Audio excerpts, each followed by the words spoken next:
And if they don't know, let them take notice. Because the conspiracies that have been here between themselves and the renegades and the office of the political party registrar is now becoming a joke.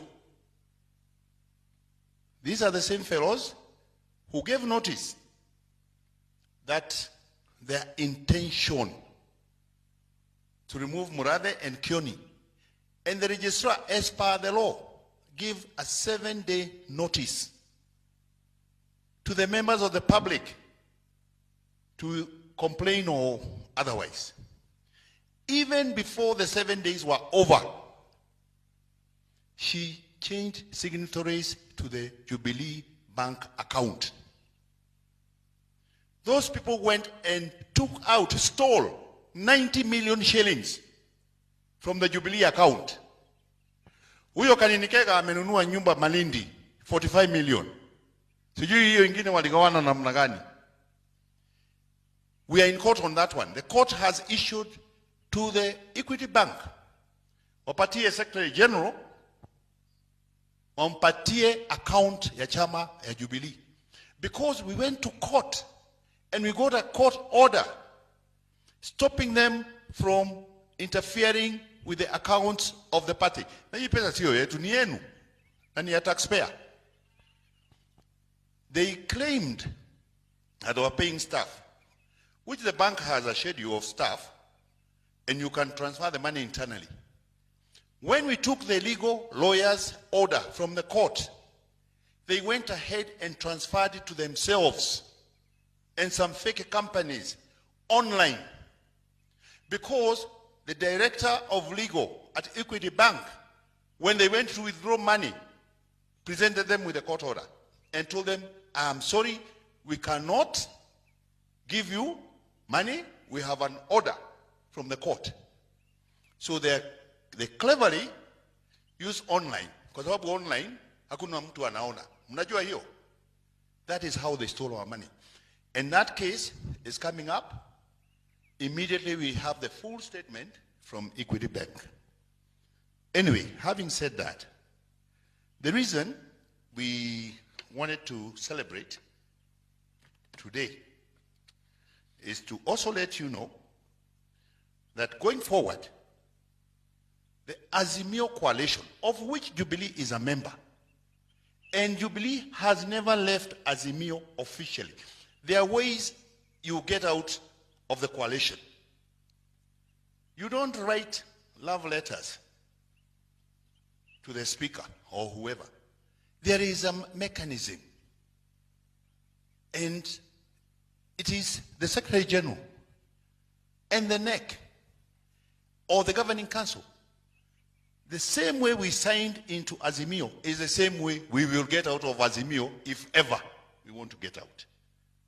So, Speaker yesterday recognized them as a parliamentary party.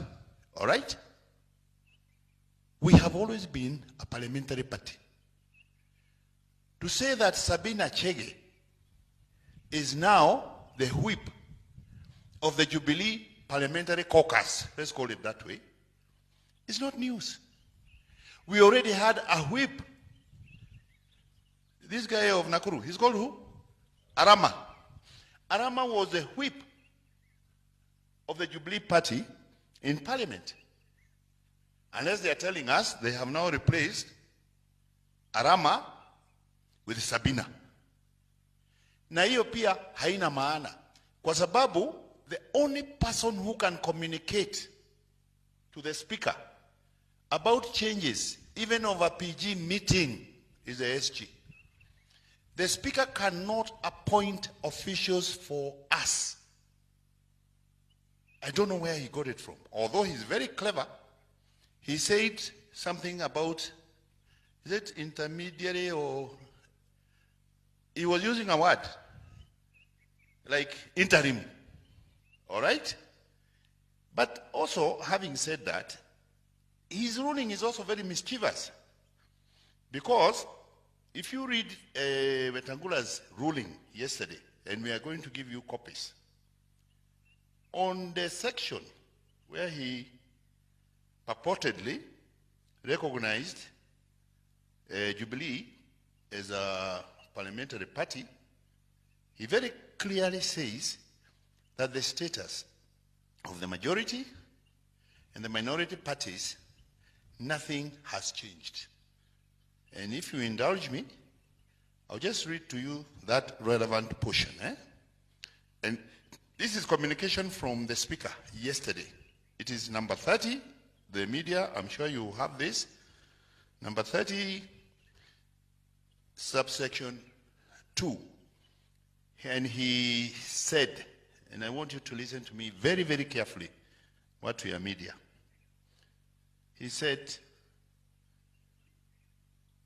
that to give effect the provisions of Article 36 of the Constitution on freedom of association and Article 38 of the political rights, which confer upon each member of the House the right to determine which entities they wish to be associated with, and the right to make political choices, the Jubilee Party is hereby recognized as a parliamentary party within the meaning of Standing Order 20A.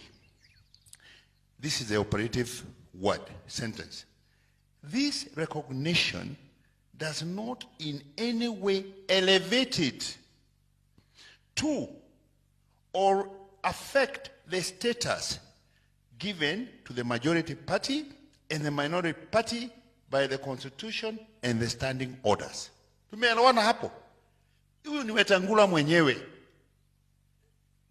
We always had the numbers to be called a parliamentary party.